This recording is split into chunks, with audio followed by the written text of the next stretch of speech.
Hey everyone, it's J-Belle along with Jazz, as you can see, and this is Geeky Vices, where I talk about bits of geekdom and pop culture that I've been into lately.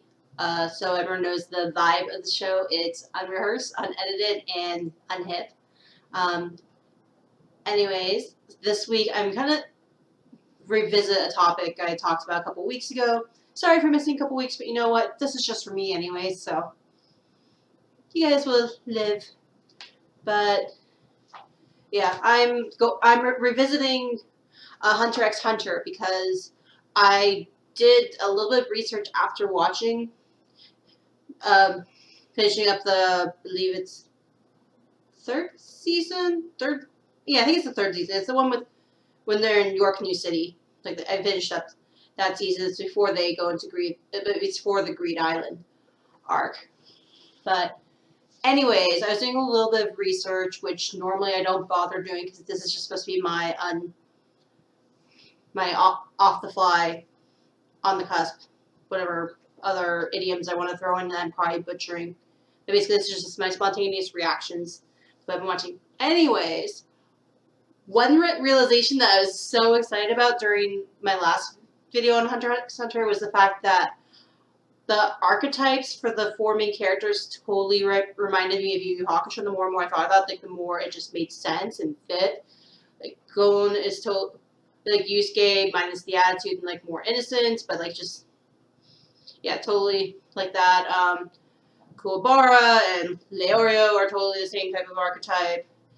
Hiei and Killua are totally the same type of archetype, and Kurama and Kurapika are totally the same. So this is it. I had this realization, and the thing is that I was just trying to find some easy way of watching the next season without having to go into some of my more shady sources. But anyways, I came across some information, and there's a reason why it made me think of Yu Hakusho's dynamic.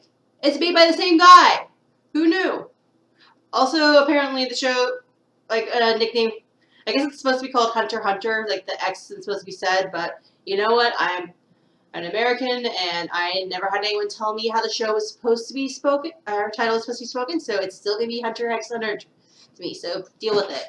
Also, apparently there was an earlier anime that came out. I think it was the late 90s. It was kind of unclear. But yeah, there was an earlier version. I think it was 99 or something.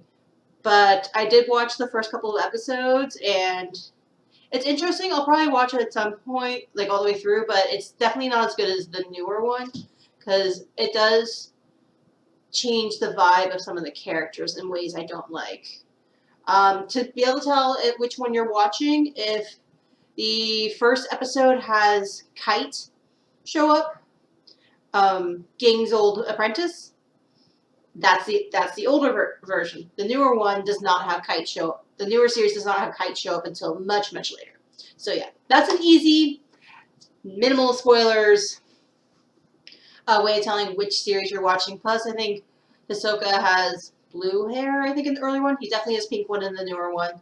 But yeah, so those were just some of the little things. But yeah, mine was blown. I was gonna watch at some point, but as I don't like the vibe of some of the characters.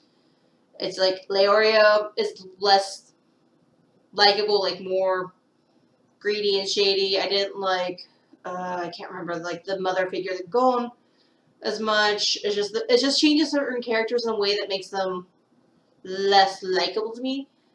But you can also see that there's certain points that are definitely supposed to be canon through both series. So that part's actually interesting. So yeah. So then we'll watch that one. Probably after I finish watching the original or the newer one. Once I never finished the Chimera Ant arc, which I need to get to, and I don't know if the series goes much beyond that. And I get to get some spoilers in my research, but I'm not gonna divulge those. But yeah, I said I had to revisit because I had some realizations, and I'm not I'm not an otaku. I never claimed to be. I am just a casual, general geek. And so, yeah, I'm excited about these realizations. As I said, like, I am also think it's really cool that my instincts are like, huh, this really makes me think of these characters. And also, like, the type of villains, like, the fact that the villains it kind of makes sense also as, like, comparing it to Yu Hakusho, just because there's depth to them. Like, Toguro is not just a flat character. Hisoka is not just a flat character. I can't remember Killua's brother's name because I remember it was weird, although I think he was a lot creepier when he still had all the pins in him. But, yeah. So, yeah, that's my little mini revelation. It actually makes it so it's a pretty short video. So, yeah. Anyways, until next time, see you guys. Continue enjoying your own vices. Right, bye. See if I find my mouse. There we go. Left-handed. Bye.